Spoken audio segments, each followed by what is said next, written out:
Dimulai? Oke. Selamat malam semuanya. Jemaat Tuhan yang dikasihi di BIC Korea. Selamat malam, Miss Ica. Ya, semua yang di sini, yang di sana, yang di Korea, di Jakarta, dimanapun kita semua berada. Semoga kita semua aman dalam perlindungan Tuhan, semua sehat-sehat ya.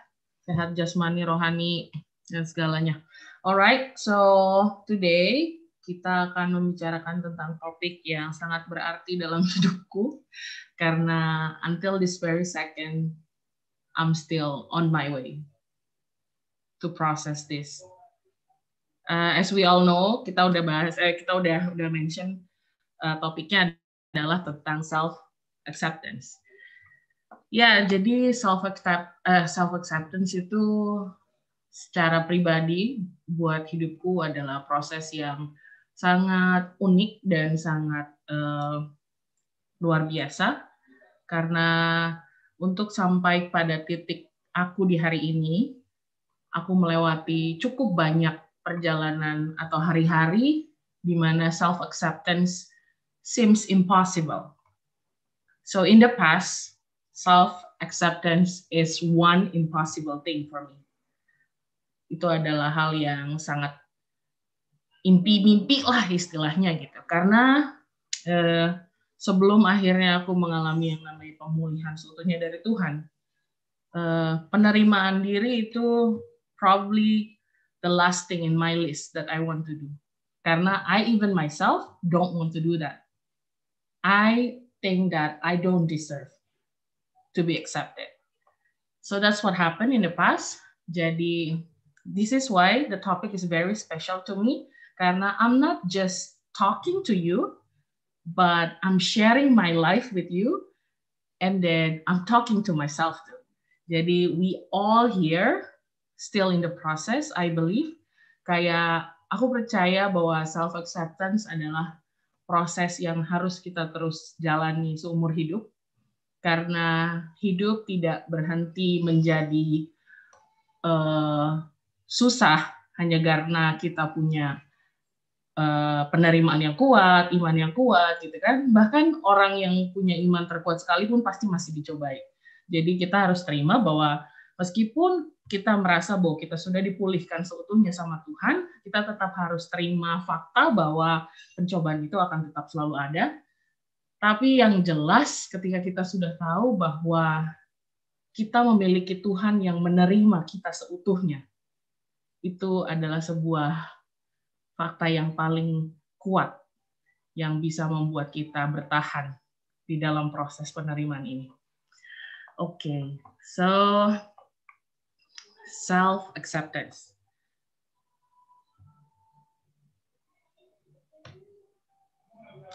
So before I start my presentation, I would like to do a short survey with you all. Balik lagi, aku akan meminta kalian untuk mengunjungi menti.com. Kalau sebelumnya yang di-share di mana tuh, di grup-grup call itu adalah buat pertanyaan. Nah, yang sekarang it will be another code ya. Ini kode yang lain untuk kita mencoba survei ini. Jadi, please everyone go to menti.com and input the code 351792265.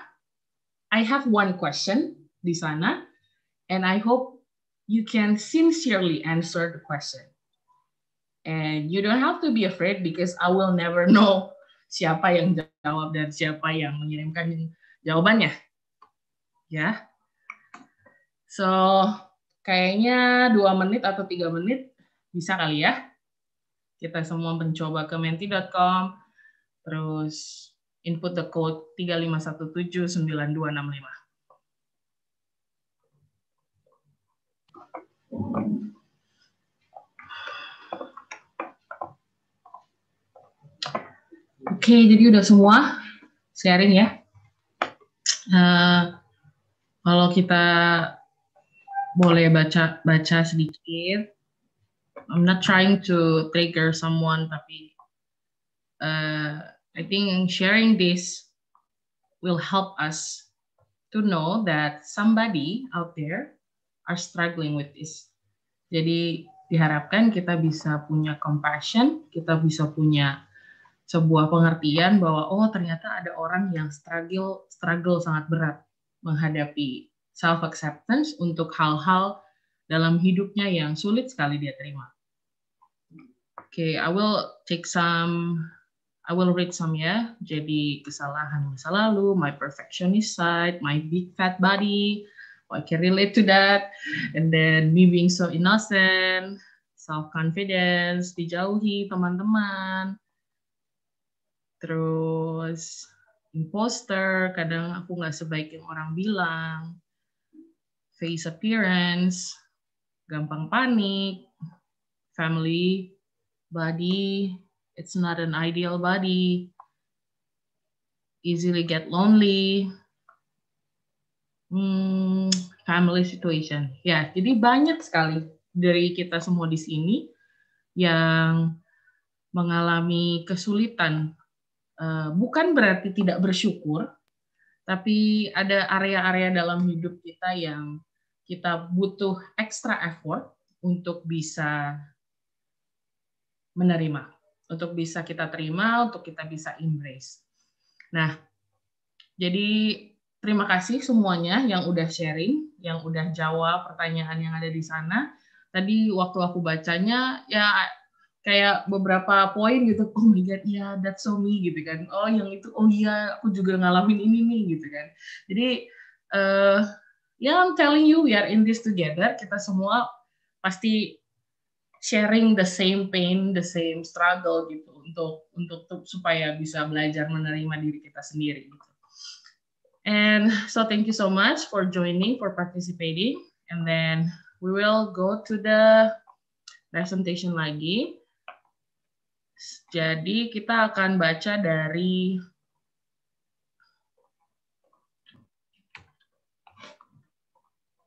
Mazmur 139 ayat 13 sampai 16.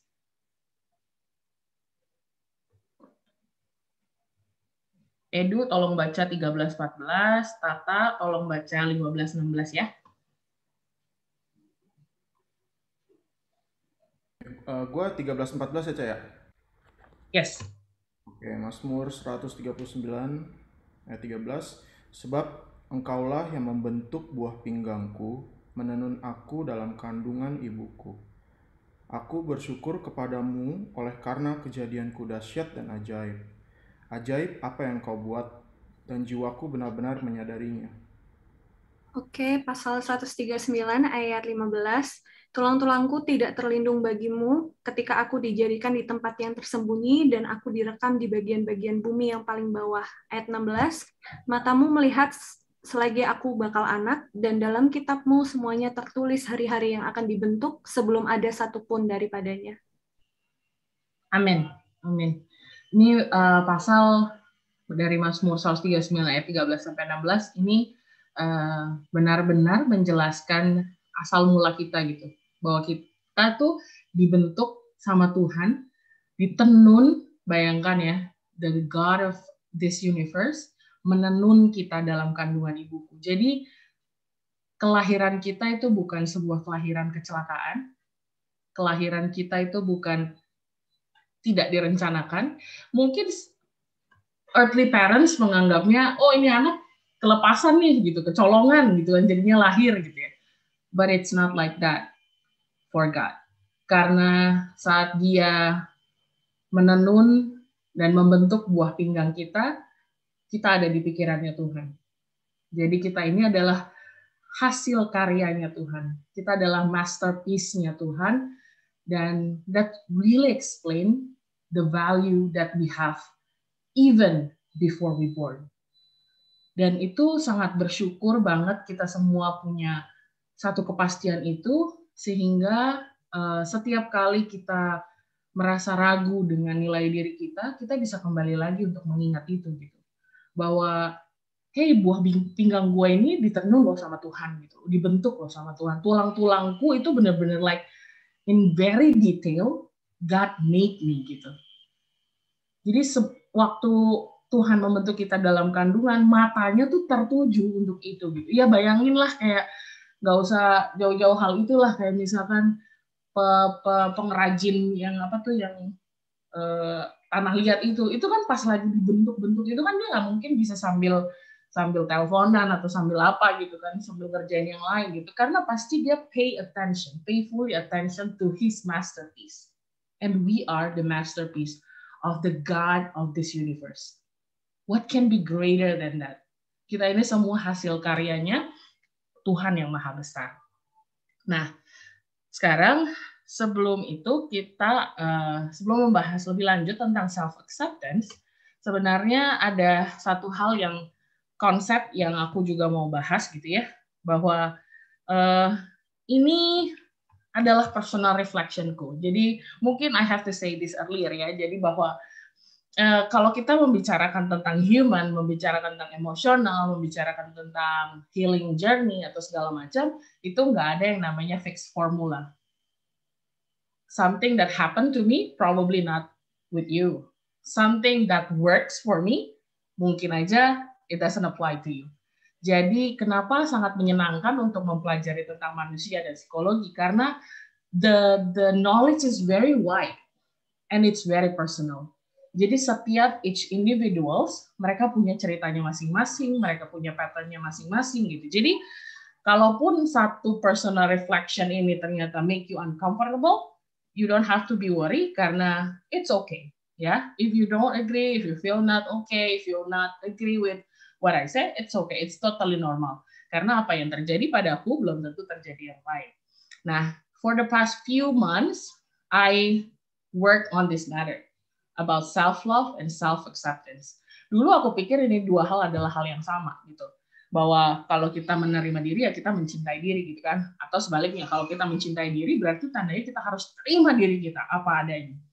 Nah, tapi terus I realize ternyata dua hal ini sebenarnya ada two different things. Memang ini dua hal yang berbeda tapi tetap sangat berkaitan satu dengan yang lain. So I realize bahwa self-love, oh sorry, ini kebalik ya. Aduh, raw-nya salah. Ini panahnya salah. Jadi harusnya self-love itu yang kanan, self-acceptance yang kiri. Oke, ini salah. Jadi self-acceptance adalah fully embrace part of yourself that is unchangeable. Jadi self-acceptance adalah merangkul seutuhnya, menerima seutuhnya, bagian dari dirimu atau seutuhnya dirimu, hal-hal yang tidak bisa kita rubah. Sekeras apapun usaha kita, itu nggak akan bisa dirubah.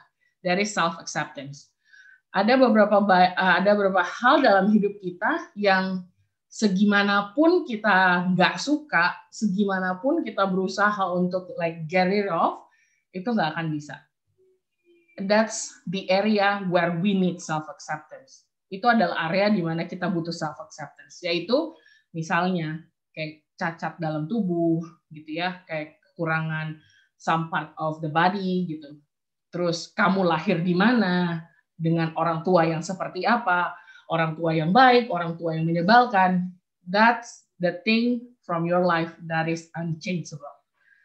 That's also from your past, masa lalu yang kayaknya sepahit apapun yang rasanya pengen kita lupain banget, tetap itu adalah sesuatu yang tidak bisa dirubah. Dan sama juga kegagalan. Kegagalan adalah sesuatu yang di luar kendali kita. Jadi itu adalah unchangeable, and that's when we need self-acceptance.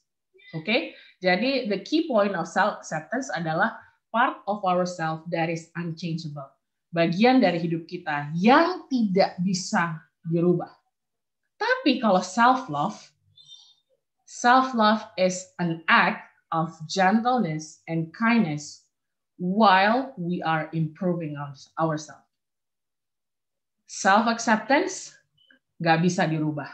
Tapi self-love, we have to improve ourselves. Ada the word improving in there.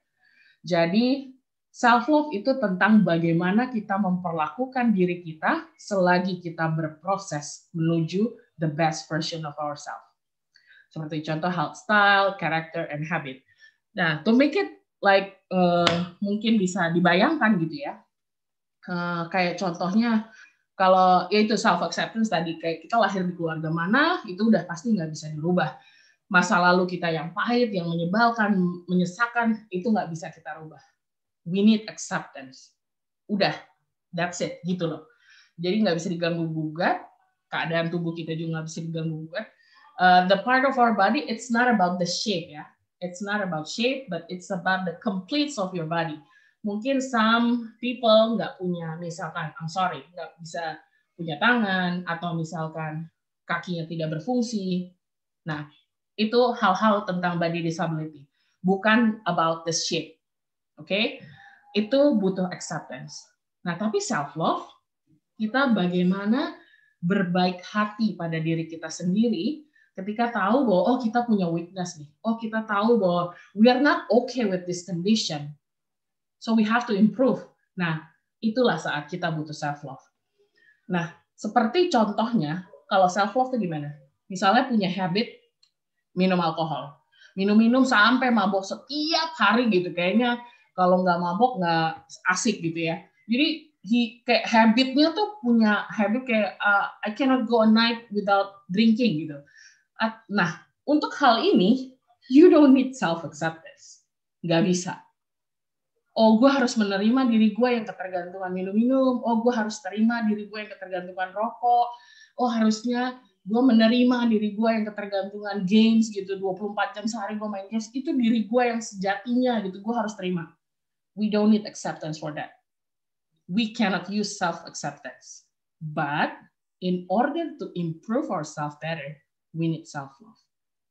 Oke? Jadi di sini konsepnya ini ya, lumayan agak bingung tapi clear kan? Is that clear guys? Maksudnya susah dimengerti nggak?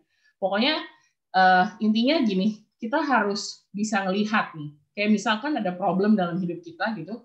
Nah kita lihat ini sebenarnya hal yang bisa gue rubah apa enggak gitu. Kalau misalkan health style gitu, kayak males olahraga, kayak misalnya kayak punya treadmill tapi cuma buat jadi pajangan jemuran gitu kan, itu artinya it's something that we have the control to change that gitu kan. Nah tapi selagi kita berproses, selagi kita aduh susah nih, gue kayaknya kayak nagih banget nih pengen ngerokok gitu, tapi terus akhirnya jadi menyiksa diri gitu, akhirnya jadi mukul-mukul diri gitu. Nah itu kan that's not self-love.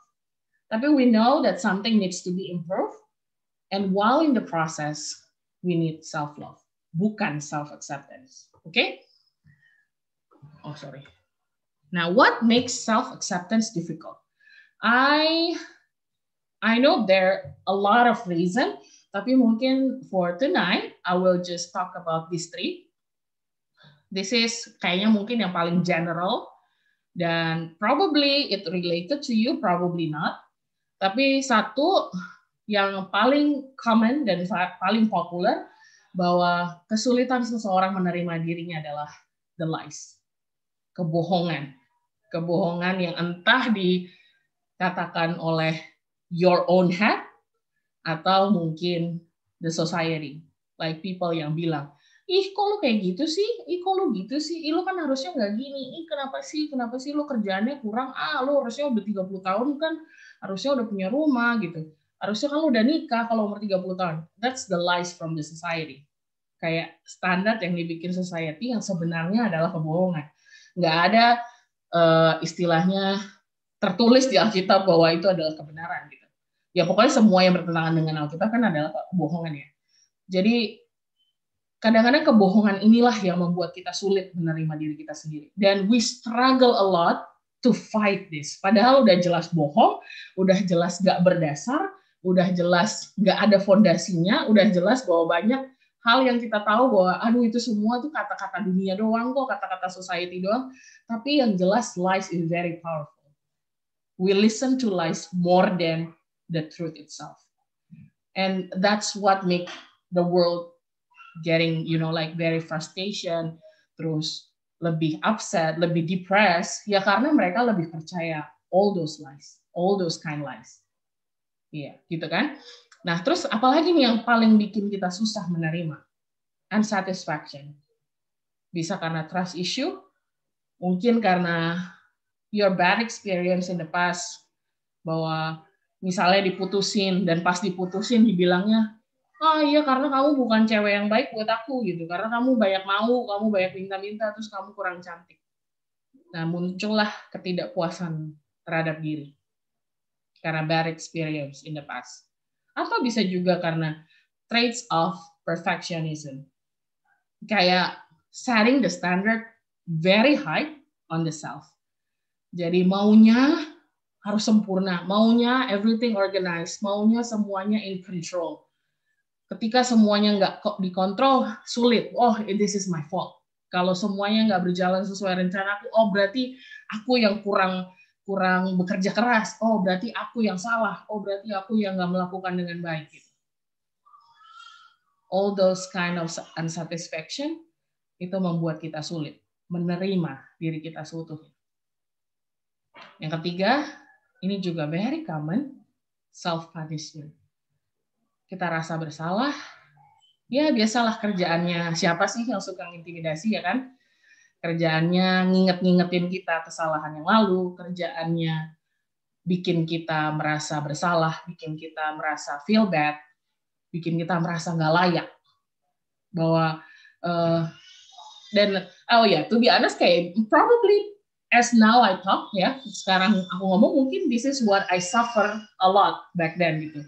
Ini yang mungkin yang bikin aku menderita banget gitu di masa lalu, bahwa serangkaian kegagalan yang terjadi gitu adalah karena I'm not doing good gitu. Jadi berbeda dengan perfectionism ya. Kalau perfectionism kayak memang the standard is too high, tapi kalau self punishment adalah ya memang sudah tahu gagal gitu loh, sudah tahu memang ditolak, sudah tahu memang dijauhi gitu ya, dijauhi teman-teman, kayak tadi ada yang tulis dijauhi teman-teman, dijauhi mungkin komunitas atau ditinggal pacar gitu, dan semuanya langsung disalahkan ke diri sendiri. Oh because of me, ini salah gua, jadi ya udahlah gua memang gak layak, gua memang gak perlu diterima, gua memang mungkin sebaiknya gua sendiri. Mungkin sebaiknya gue nggak punya teman karena ya gue nggak layak gitu. Kita keep punishing ourselves.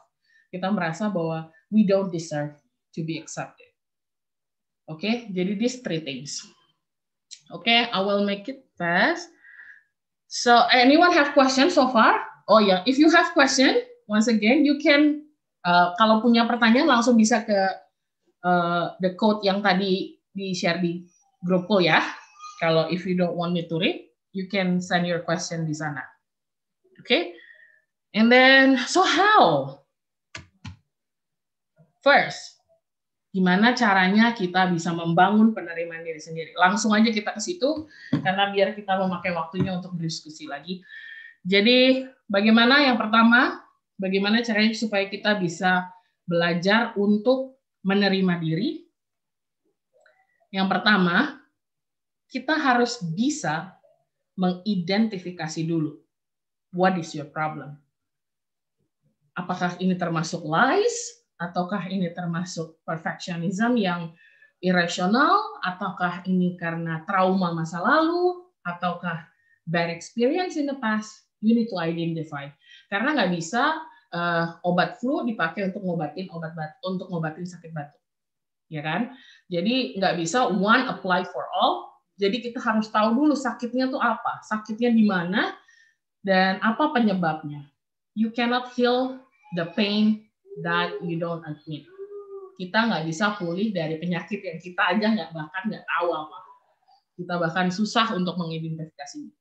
Jadi we need to identify first. Oh, my problem is karena aku trauma karena dulu pernah ditolak sama teman-temanku, sama komunitas. Kayaknya mereka menjauhi aku gitu. Oh, berarti aku ada trauma di situ.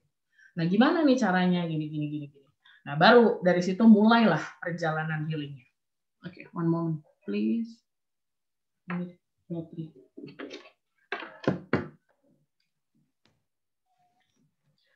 Lalu yang kedua, feed your soul with the right food. Kayak tadi udah dibilang bahwa masalah yang paling common dari sulitnya penerimaan diri adalah kebohongan. Dan satu-satunya senjata yang ampuh untuk melawan kebohongan adalah the truth itself. Jadi kita gantilah kebohongan-kebohongan itu menjadi kebenaran. Kayak contoh, misalnya nih ya, tiap hari yang aku dengerin itu misalnya kayak berita kematian COVID. Tiap hari yang aku denger itu dong, oh hari ini yang mati 20, oh hari ini yang mati 30. Setiap hari yang aku dengerin itu doang. Jadi apa yang terjadi dengan jiwaku? Ya pasti jiwaku akan deg-degan terus, jiwaku akan ketakutan terus, akan cemas terus gitu kan. Tanpa akhirnya tahu bahwa sebenarnya ada banyak kok yang udah sembuh, banyak kok yang udah ada vaksin dan akhirnya sembuh, udah ada negara-negara yang berhasil. Tapi karena aku menginput so much of bad news, sehingga my soul react to that. Karena terlalu banyak berita-berita buruk, lah jadi itulah yang dipercaya oleh jiwaku. Jadi jiwaku bereaksi bahwa oh kita harus ketakutan, oh kita harus sedih, oh kita harus deg-degan gitu kan. Nah tapi ketika kita ganti suara-suara kebohongan itu dengan kebenaran, itulah yang akan menentukan keadaan jiwa kita. Kalau kita terus mengingatkan diri kita bahwa oh I'm fearfully and wonderfully made. Your works are wonderful. Kita terus memberi makan jiwa kita dengan berita-berita baik tentang diri kita sendiri. Oh aku diciptakan sempurna. Oh aku diciptakan serupa dengan gambaran Tuhan. Sehingga ketika kebohongan-kebohongan itu datang, kita tangkis lagi gitu loh dengan kebenaran. Sehingga akhirnya alam bawah sadar kita, jiwa kita, jadi mendengarkan mana yang lebih dominan. Kalau yang lebih dominannya yang lies, yang kebohongan, yang kata dunia, kata society, kata Instagram, kata apa, ya itulah yang akan dipercaya oleh jiwamu. Tapi kalau kita memberi makan jiwa kita dengan kebenaran Kristus, maka jiwa kita juga akan mempercayai itu. Okay? So that is number 2. And number 3, this is also very important. Stop comparing yourself with others. Ini masalah kayaknya tua muda semua masih struggle dengan hal ini. Rumput tetangga selalu lebih hijau kalau kata Ko Hendrik. Jadi kayaknya yang kita lihat dari luar, kehidupan orang lain jauh lebih bagus dari kita. Oh dia udah punya rumah bagus, oh dia udah keluar negeri, oh dia udah punya suami, istri ganteng, cantik gitu ya. Terus-terusan di-compare. Bahkan 2 Korintus saja udah bilang gitu, bahwa mereka yang membanding-bandingkan diri dengan yang lain adalah tidak bijaksana. Ini udah jelas, di Alkitab sendiri udah ngomong, you are not wise when you compare yourself to others.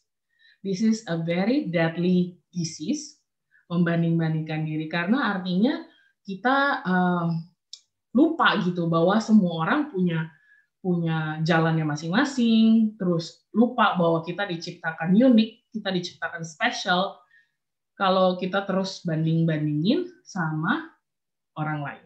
Gitu ya.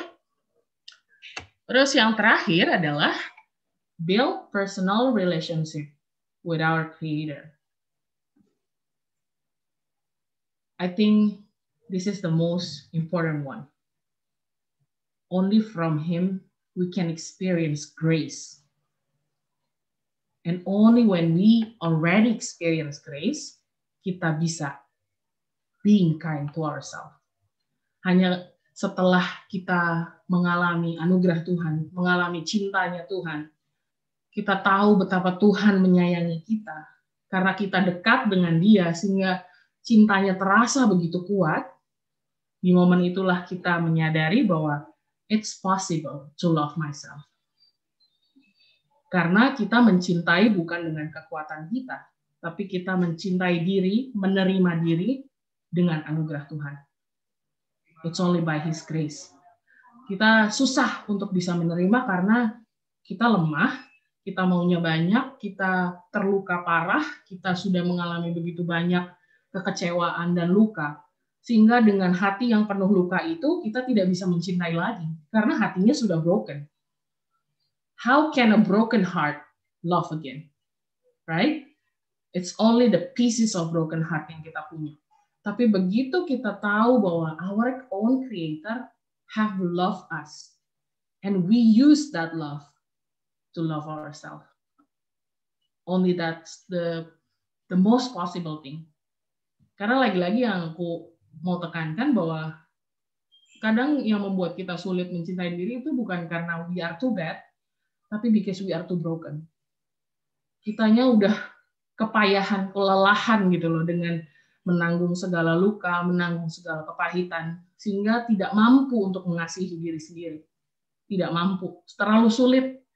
Kayak, I don't have any more energy to fall in love again. Tapi begitu kita kembali ke hatinya Tuhan, kita pakai hatinya Tuhan untuk mencintai diri kita sendiri, untuk menerima diri kita sendiri. So, build personal relationship with our Creator. Efesus 2 ayat 10. For we are His workmanship, created in Christ Jesus for good works, which God prepared beforehand that we should walk in them. Kita semua adalah karyanya Tuhan. Tuhan masih bekerja. Kalau kita masih bisa hidup hari ini, artinya pekerjaan Tuhan belum selesai. Dan kalau udah tahu Tuhan belum selesai, kita jangan udah keburu, udahlah gue nggak ada artinya lagi, hidup gue udah musnah, udah bubar, udah hancur, berantakan lah. No, God is not done yet. He is still working. Dia masih bekerja. Jadi kalau hari ini kamu masih luluh lantah, kamu masih berantakan, masih pahit, masih terluka, it's not the end for you yet. God is still working. So build your relationship with Him so you know how to love yourself with His love. So this is important aspect in self-acceptance. Identify your problem. Identifikasi masalahmu. Berikan jiwamu kebenaran-kebenaran untuk mengalahkan kebohongan-kebohongan. Stop membanding-bandingkan diri kita dengan yang lain. Dan bangun relationship yang intim banget dengan pencipta kita. I think that's all for today. Thank you so much. Wow, thank you, sister. Thank you. So anyone have question?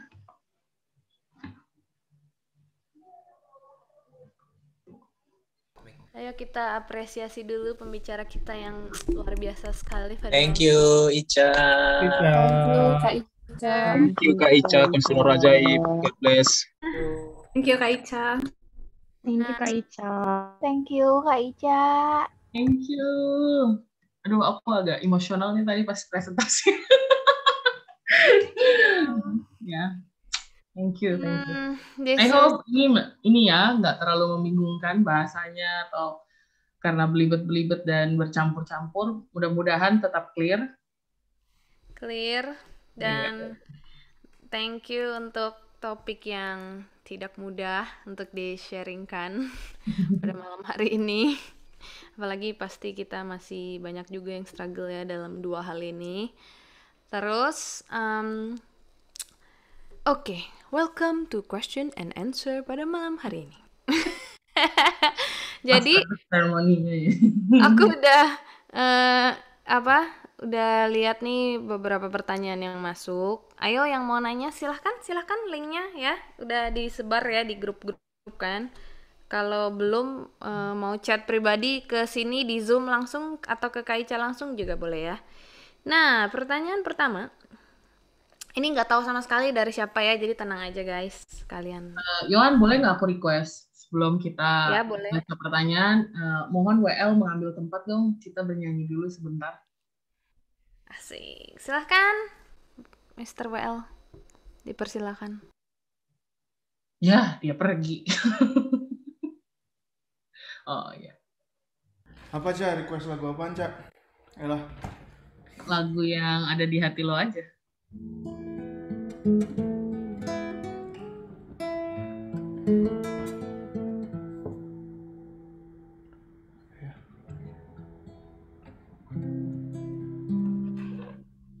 Vin, ini Vin, apa Allah yang setia Vin, liriknya tolongin Vin. Apa sih? Sekarang ku memuji Allah yang setia.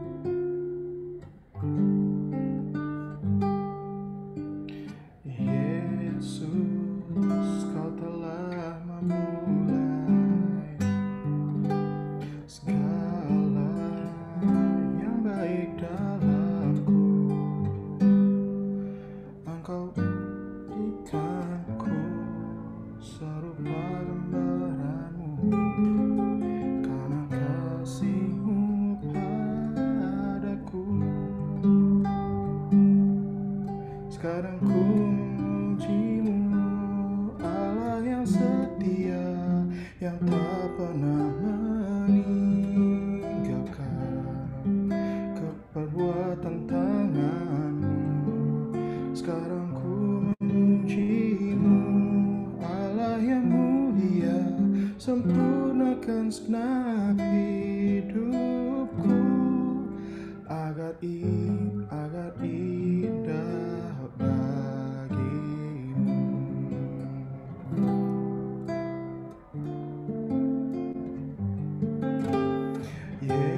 Yesus, kau telah memulai segala yang baik dalamku.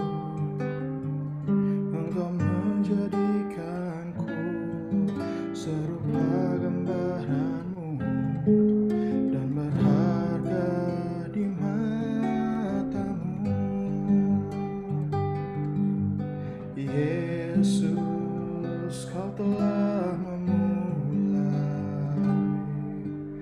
karya yang mulia dalamku.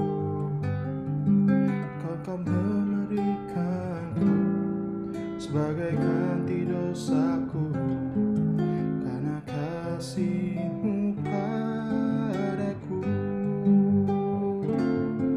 Sekarang ku memuji-Mu, Allah yang setia, yang tak pernah meninggalkan perbuatan tangan-Mu.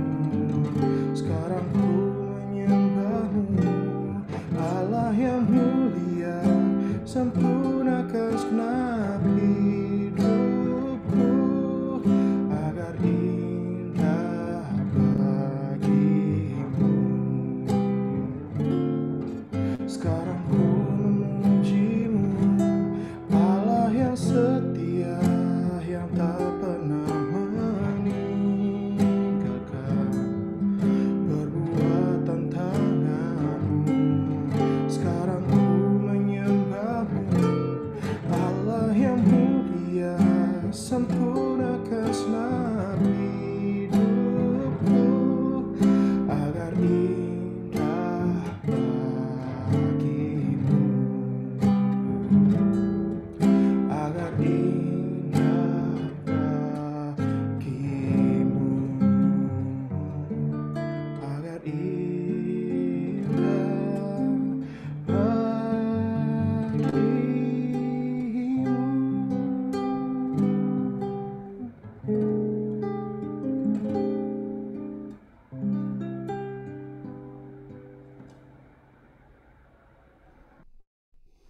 Thank you buat lagunya. By the way, karena tadi lagi keinget kata-kata Kak Ica gitu, kalau misalnya kita punya punya masa lalu atau apa yang kita nggak bisa rubah, terus kayak God's not done with us gitu kan. Kayak aku keinget satu lagu, nanti aku share di chat, itu bagus sih, kayak judulnya God's Not Done With You. Itu literally kata-katanya kayak even with your scars and your wound and your broken hearted gitu, kayak nanti ya aku share. Oke, mari kita masuk ke pertanyaannya. Sudah siap Sister Joliska? Oke, pertanyaan pertama. Ini pertanyaan yang cukup bagus. Apa yang harus kita tanamkan di pikiran kita untuk bisa lebih mudah dalam menerima diri sendiri?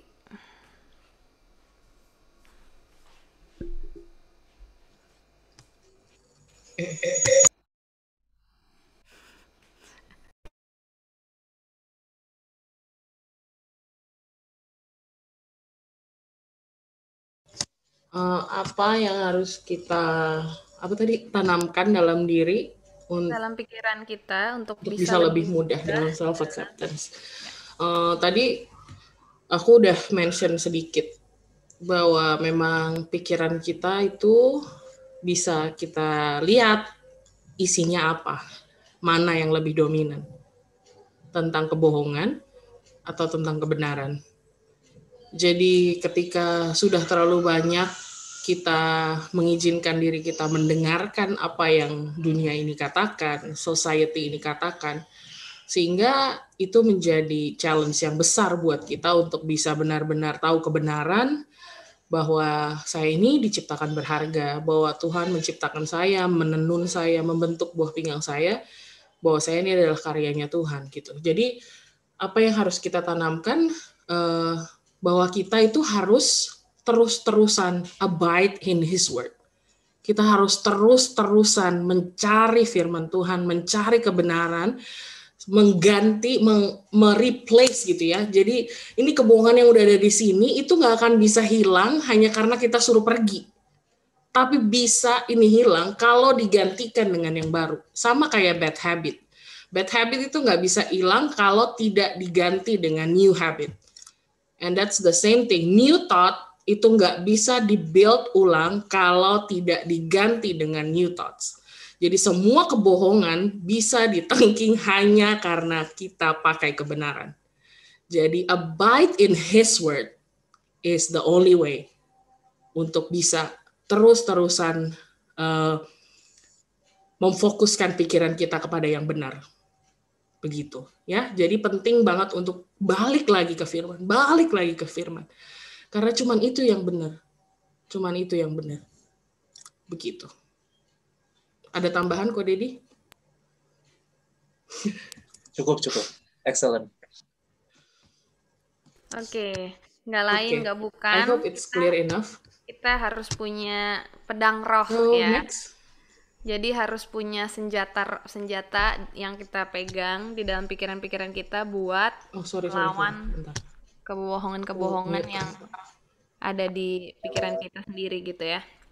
Jadi jawabannya apa yang harus ditanamkan? Firman Tuhan, gak jauh lah. Jadi gak ada cara lain ya. Terus pertanyaan berikutnya, apakah yang harus dilakukan kalau kita sulit banget menerima diri? Ini agak mirip sih ya. Tapi coba silahkan, Sister. Ya itu tadi 4 hal yang tadi aku bilang tentang important aspect untuk kita berproses dalam penerimaan diri. Jadi mungkin ini pertanyaannya tadi sebelum presentasi kali ya. Jadi setelah dipresentasikan mudah-mudahan itu cukup menjawab bahwa tadi 4 important aspeknya adalah kita bisa mengidentifikasi masalah kita dulu, dari mana sih akarnya ini. Terus baru yang kedua beri amunisi yang tepat untuk jiwa kita, yaitu firman Tuhan. Yang ketiga tadi jangan banding-bandingkan diri kita dengan orang lain. Dan yang keempat, build personal relationship with God. So I think balik lagi semua itu personal journey, tapi I hope it can give you some practical ways untuk bisa dicoba ya gitu. Nah, pertanyaannya related dengan jawaban yang tadi. Pertama, identify your problem. Nah, kadang kan kita sendiri bisa nggak ngerti ya gitu. Maksudnya apa sih yang ada di dalam hati kita yang kita ternyata nggak selesai gitu. Atau ternyata it hurts so much, I don't even realize gitu. Nah, gimana sih caranya kita identify gitu? Maksudnya cara-cara yang paling gampang gitu. Talk with the right person. It's okay, let's talk ya. Maksudnya gini, kadang kita sudah berusaha. Maksudnya kalau masih bisa berusaha sendiri, that's good. Biasanya ya, cuman ada beberapa beberapa metode bahwa dimana ketika kita berdoa, pasti Tuhan menaruh sesuatu di hati kita ya kan. Pasti Roh Kudus mengingatkan, yang ini nih, kamu masih terluka parah di sini. It's a great experience untuk bisa mengalami itu gitu kan. Dan aku percaya pasti some of us pernah ngalamin itu di mana Tuhan mengingatkan gitu, area mana yang kamu mesti improving, area mana yang kamu masih terluka. Itu pasti kita ada yang pernah mengalami itu gitu. Nah, tapi kalau misalkan ternyata kita sudah coba, kita sudah berdoa dan ternyata masih mengusik dan masih buntu gitu, it's okay to talk with someone. Dan yang pasti harus dengan orang yang tepat ya. Mungkin dengan mentor, mungkin dengan spiritual leader, dengan kakak rohani, atau ya kalau memang sudah membutuhkan pertolongan profesional juga nggak apa-apa, pergi ke profesional. Jadi gitu. Jadi yang jelas kalau udah tahu stuck, don't keep it alone. jangan ditunda-tunda untuk menyiksa dirinya gitu. Jadi udah tahu ada something yang nggak baik, terus ditahan-tahan sendiri, ya rugi sendiri nanti. Jadi nggak apa-apa untuk ngobrol, untuk berbicara, untuk meminta apa ya guidance lah. Kalau spiritual leaders boleh memberikan guidance, jadi it's okay. Jadi begitu. Jadi find help ya. Jangan malu atau jangan takut buat cari pertolongan. That's right. Next question. Wah, tiba-tiba banyak pertanyaannya setelah di-refresh. Ini. How to deal or make peace with our past mistakes so we can start to accept ourselves. I mean, it's easier said than done. Jadi gimana sih caranya berdamai gitu ya dengan masa lalu kita supaya kita bisa mulai menerima diri kita sendiri.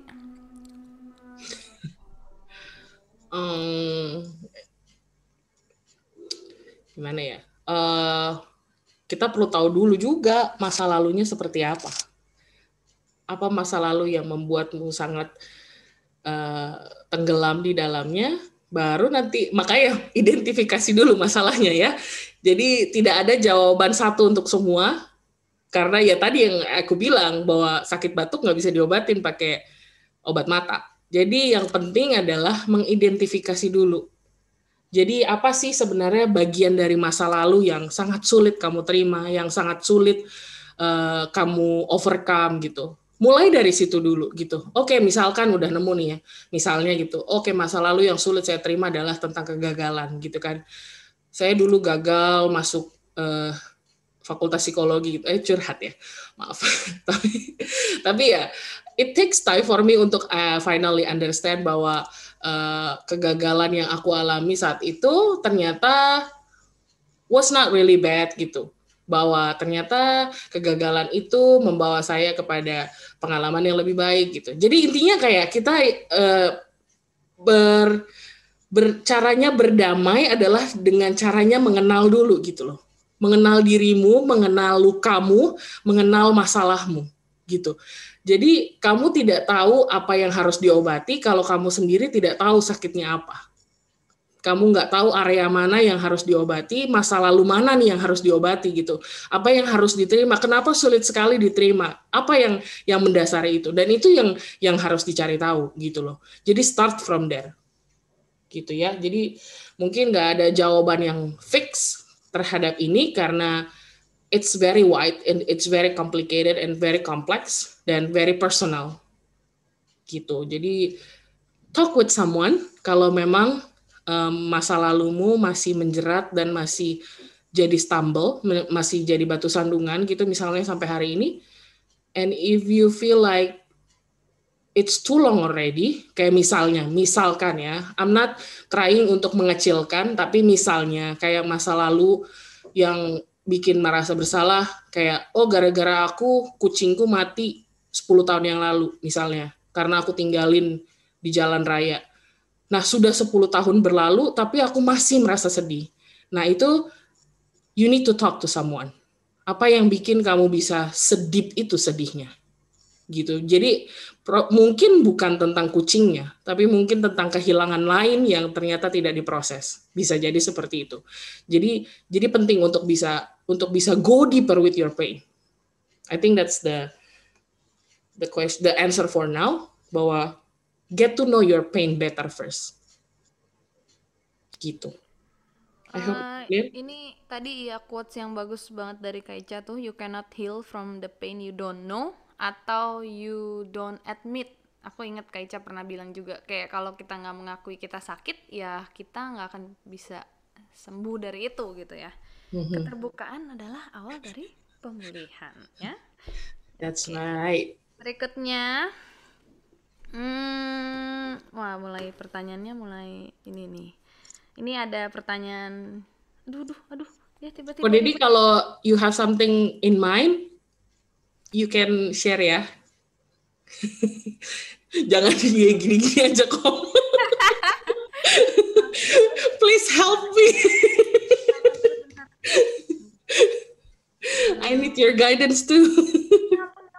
Tiba-tiba begini sih. Bentar Bentar ya, ini kok ke-refresh terus aku Kenapa kayaknya. Yohan?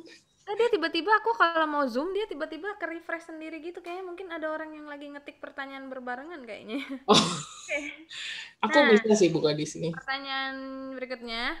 When our society itu harsh, jahat banget, dan kita nggak bisa keluar dari society walaupun itu bikin kita jadi susah to accept ourselves, what should we do?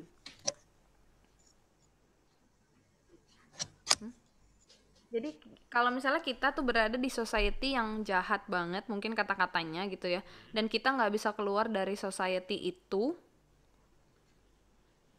walaupun Apa yang itu bikin bikin kamu nggak kita bisa jadi keluar susah. dari society itu? Apa yang bikin kamu nggak bisa keluar dari society itu? Yang nanya boleh mungkin nulis lagi pertanyaan lanjutannya di sini biar bisa jelas gitu ya. Iya, karena sebenarnya satu poinnya di situ adalah kata-kata aku nggak bisa keluar. Padahal society-nya udah jelas harmful, tapi you cannot leave. There must be some reason for that. Udah jelas harsh, tapi you keep it for yourself. So what is that gitu? Or maybe family is not society though. Jadi kalau family it's a different case. Aduh emang sih kalau bahas ini pasti jadi panjang karena ini personal journey banget sih ya kalau untuk urusan. Oke, let's say it's about family ya, tentang family yang family toxic lah. Kalau zaman sekarang tuh ngomongnya toxic family, toxic parents, toxic friends gitu, toxic relationship. Udah tahu it's a toxic one, tapi kita nggak bisa keluar. Ya, it's okay, Lin. Jadi bikin kita jadi susah to accept yourself. What should we do? Kalau masalah friendship dan pertemanan yang akhirnya membuat kita tidak bertumbuh dan akhirnya membuat kita terus-terusan tersiksa, there is no other choice other than leave. Kalau about friendship, ya. Jadi nggak, maksudnya for me, I know friendship is important for you. I know friendship bukan sesuatu yang mudah ditinggalkan. Tapi ketika pertemanan itu ternyata menyiksamu, ternyata tidak membuatmu bertumbuh, bahkan malah katanya membuat jadi susah menerima diri, jadi what's the point of that friendship? Balik lagi, tanyakan dirimu, why I really need that friendship if it's not for my benefit in the first place? Mungkin ada sebuah isu lain yang sebenarnya menahanmu untuk tidak bisa keluar.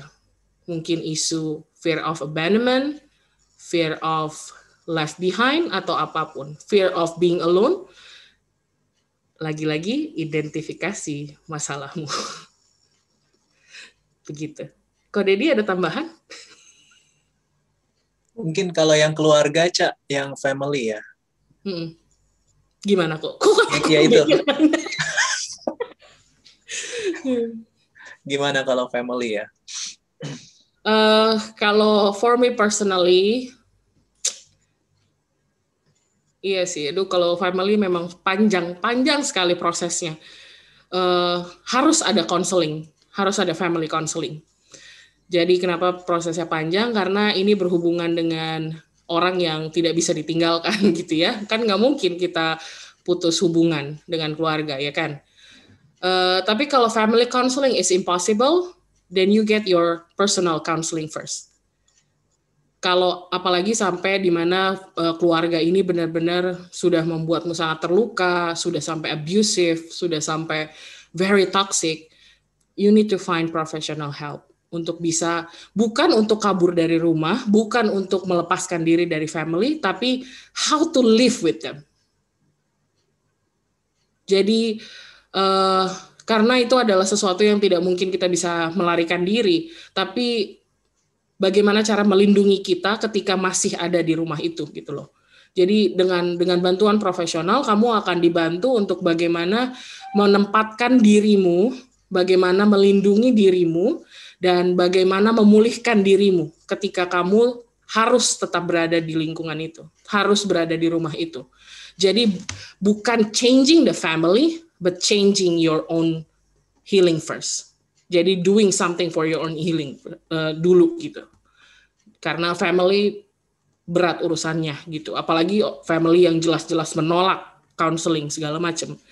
Ya biasanya sih gitu. Kalau yang jadi sumber-sumber masalah biasanya justru mereka yang paling keras menolak counseling.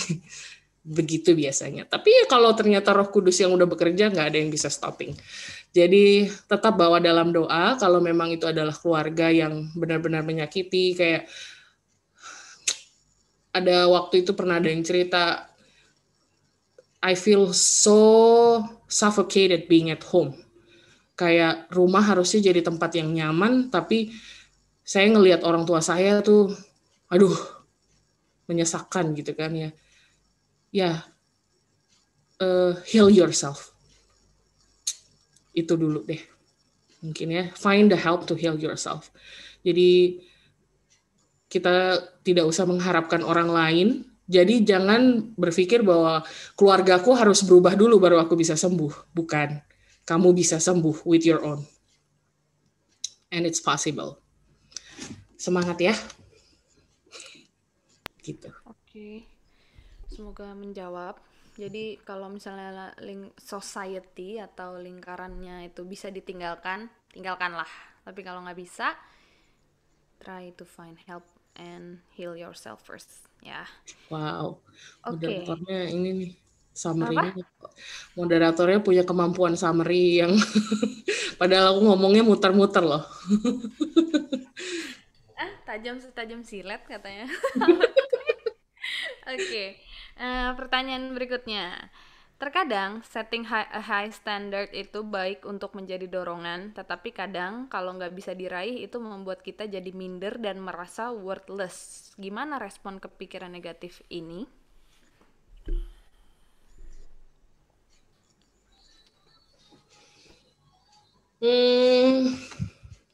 Setting the standard is good, bagus untuk jadi dorongan. Tapi kalau nggak bisa diraih, bikin kita jadi minder.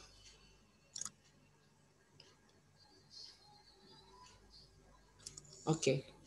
Berarti sebenarnya it's about your response. It's not about your thoughts. Karena punya standar yang baik itu bagus, tapi how you respond the failure itu yang harus di format ulang. Karena bagus, kita mau punya standar yang bagus. Karena kita mau lakukan yang terbaik seperti kita melakukannya untuk Tuhan, right? Tapi ketika kita tidak berhasil, bagaimana responnya? Jadi bukan pikirannya yang harus dirubah untuk tidak berstandar. Kita semua harus punya standar. Tapi bagaimana kita responnya ketika kita tidak bisa memenuhi standar itu? Again, self-love is being kind and being gentle while we are improving. So give some love, give some gentleness and kindness to yourself ketika masih dalam proses. Begitu. Jadi don't be too hard on yourself ya, yes. Guys. Jadi kalau misalnya gagal atau belum tercapai lah gitu ya. Jadi misalnya kayak goalnya harusnya hari ini gitu, tapi ternyata hari ini belum tercapai gitu. Jadi respon kita yang lebih menentukan gitu ya. Oke. Ini ada pertanyaan kayak gini nih berikutnya. Self-acceptance itu membutuhkan pengakuan dari Tuhan, diri sendiri dan orang lain nggak? Atau nggak usah tanpa pengakuan, self-acceptance udah cukup? Gimana? Self-acceptance tuh butuh pengakuan nggak dari orang lain dan dari Tuhan juga? Atau cukup dengan menerima diri sendiri udah cukup? Self-acceptance is about feeling enough about yourself. That's self-acceptance. Dengan atau tanpa pengakuan orang lain, you feel enough about yourself. begitu. Oke. Jadi bukan tentang pengakuan ya sebenarnya. Maksudnya kayak kita menerima diri sendiri itu nggak perlu yang kayak bagus, kamu sudah menerima diri kamu sendiri dengan baik gitu ya. Karena maksudnya ini ketika kita sudah mencapai self acceptance, kita butuh diakui nggak sama orang lain gitu maksudnya? Mungkin gitu ya. Ya oke, kita bahas possible. Kalau yang pertama tadi bahwa self acceptance dan pengakuan itu gimana? Ya pokoknya ketika you have accepted yourself, then you don't need acknowledgement from others kan? Jadi dengan atau tanpa pengakuan orang lain, kamu merasa cukup dengan dirimu sendiri. Jadi tidak butuh pengakuan orang lain. Tapi begitu kita sudah merasa self acceptance, lagi-lagi, aku merasa sangat enough, aku merasa menerima diriku dengan apa adanya. Kurasa yang dia butuhkan atau yang dia rasakan adalah I feel content gitu kan ya.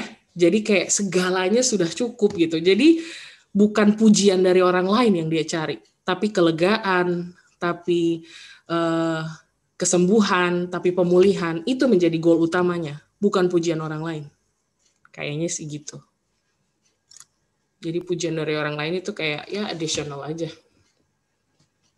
Jadi mungkin kalau misalnya dia punya struggle di situ, terus mungkin ketika dia cerita sama orang lain, terus kayak mungkin ada satu perasaan kayak, gue udah ceritain ke orang lain nih, gue udah berhasil dalam menerima diri gue di bagian ini gitu. Mungkin bisa kayak gitu juga ya?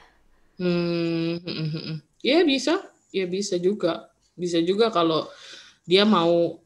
Mungkin bukan mau ya, bukan butuh dipuji sebenarnya, cuman lebih kepada I love to share about my experience gitu loh. Kayak pengalamanku menerima diri ini semoga bisa menginspirasi yang lain, semoga bisa menguatkan yang lain gitu, tapi bukan pujian goal utamanya gitu.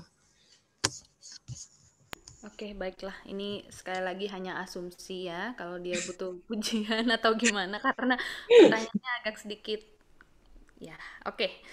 Lanjut. Nah, kalau ini yang sebaliknya nih, Kak. Jadi, kalau aku nggak mikirin pandangan orang lain, just go with the flow, chill, kayak ini baik atau kayak terlalu cuek, atau perlu diubah ya. Jadi kayak mungkin dia menerima diri dia apa adanya sampai kayak nggak peduli pandangan orang lain gitu.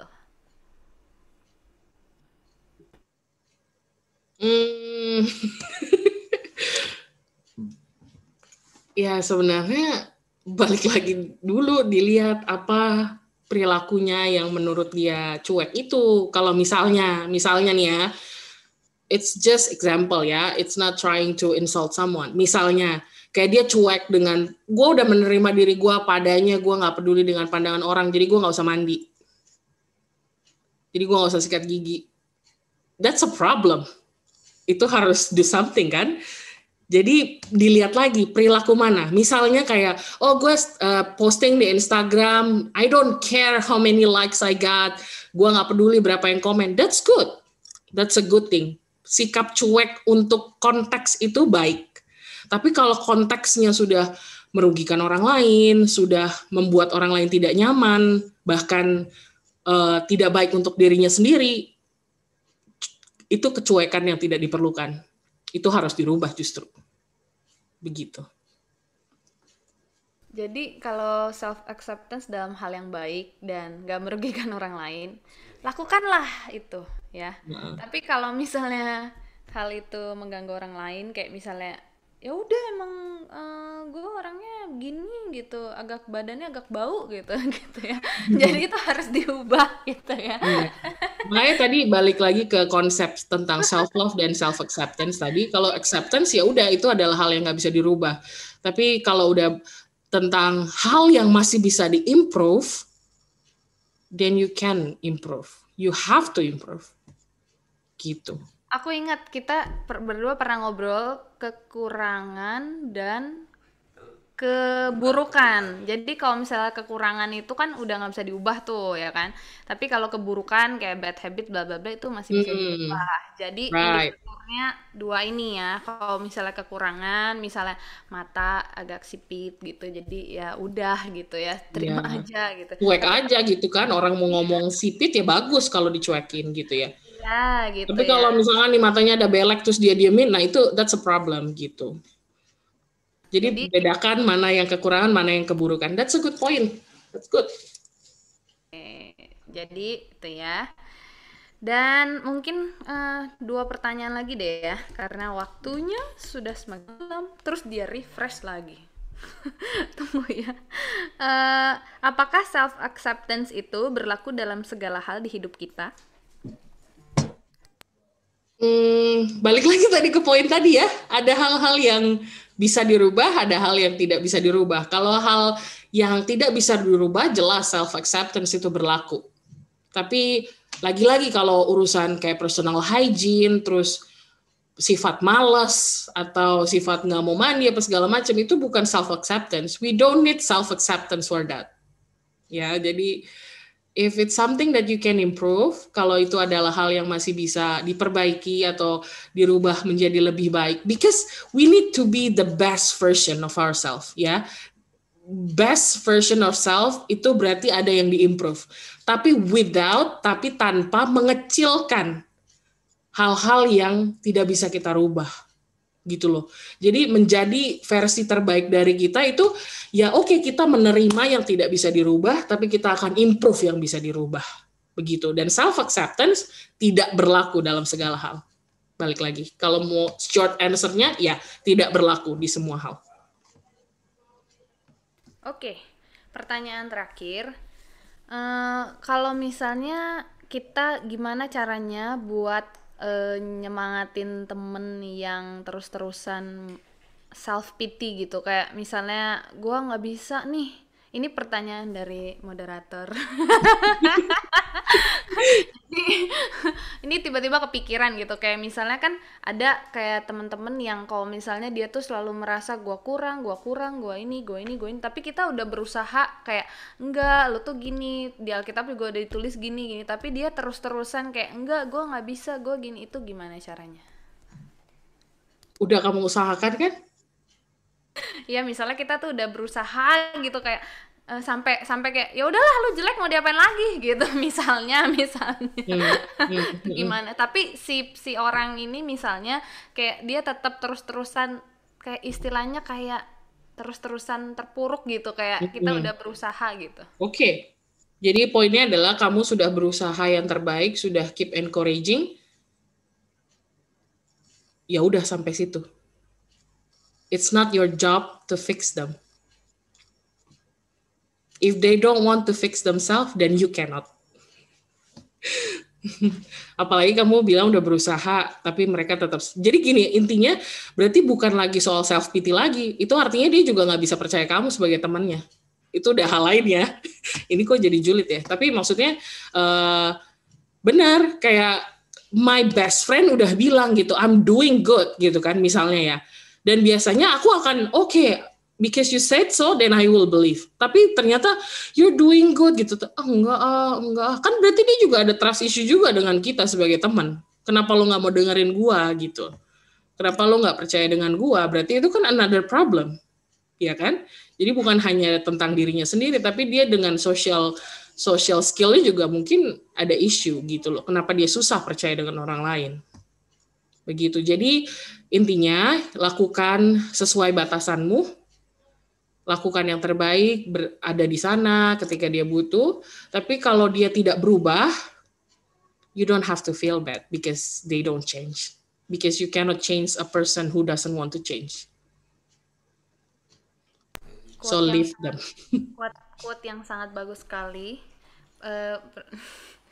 We cannot change someone who don't want to be fixed. Ya, yes. Jadi kalau orangnya nggak mau berubah ya udah didoain aja gitu. Siapa tahu suatu hari tersentuh dia gitu ya kan. Itu kalau dilanjutin bisa jadi session yang panjang, another topic gitu ya.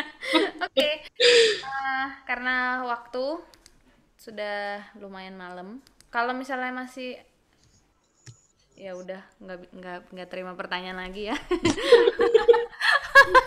Karena kayak aku biasanya kayak ya udah terima aja gitu, tapi ini juga pertanyaannya udah nggak ada dan ya udah cukup. Thank you banget buat Kak Ica buat sharingnya hari ini. Aku kasih sedikit summary aja ya buat hari ini yang udah kita pelajarin. Jadi kalau misalnya kita lagi susah, struggle gitu, ingat aja di Alkitab kayak kita we are wonderfully made, dan kayak hidup kita tuh berharga gitu, bahkan sebelum kita hidup aja Tuhan udah kenal kita gitu. Jadi percayailah itu, kayak terus-terusan ngomongin itu di kepala sampai kita percaya gitu ya.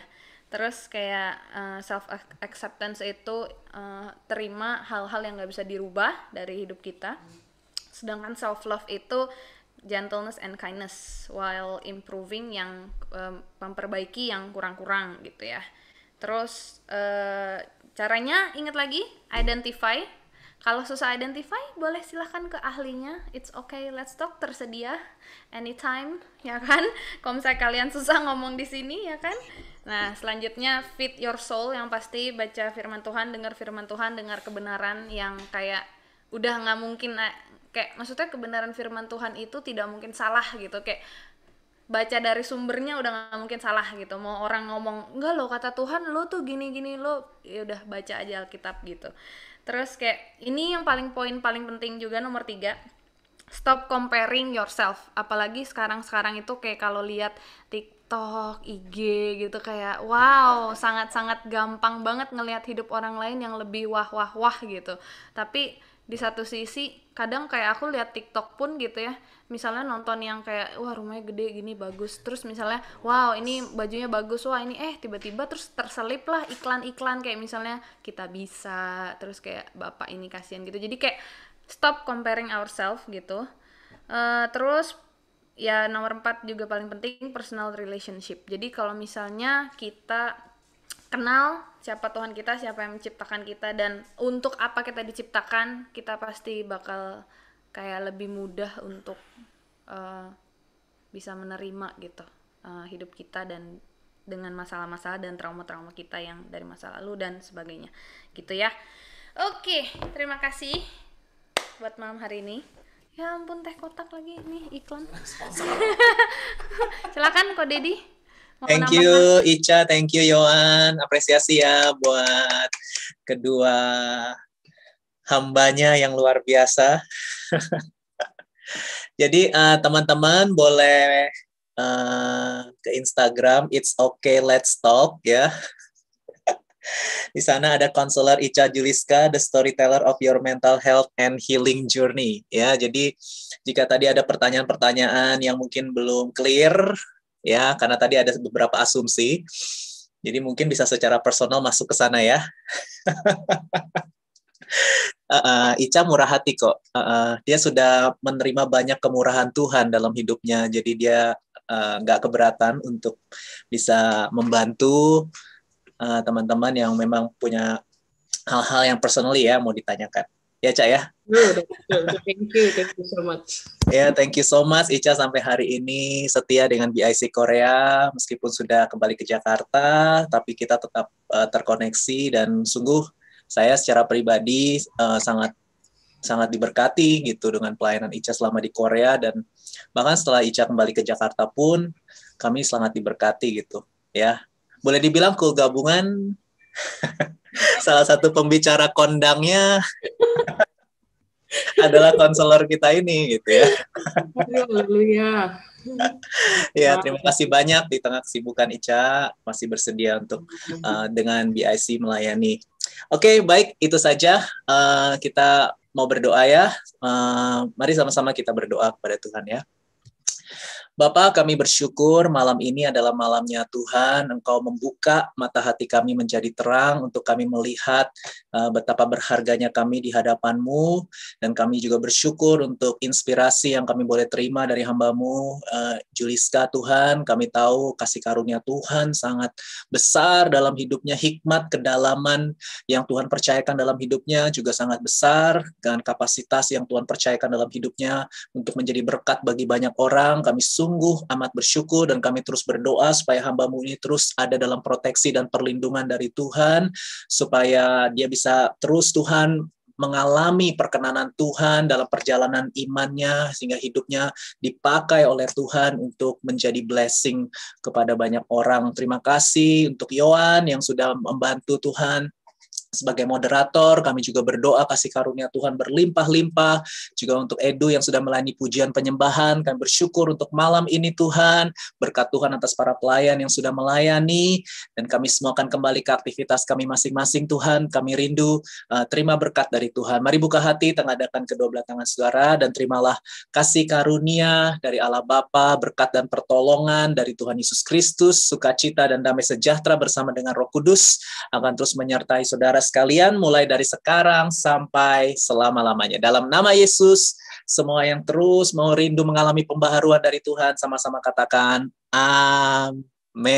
Amin. Wih, background-nya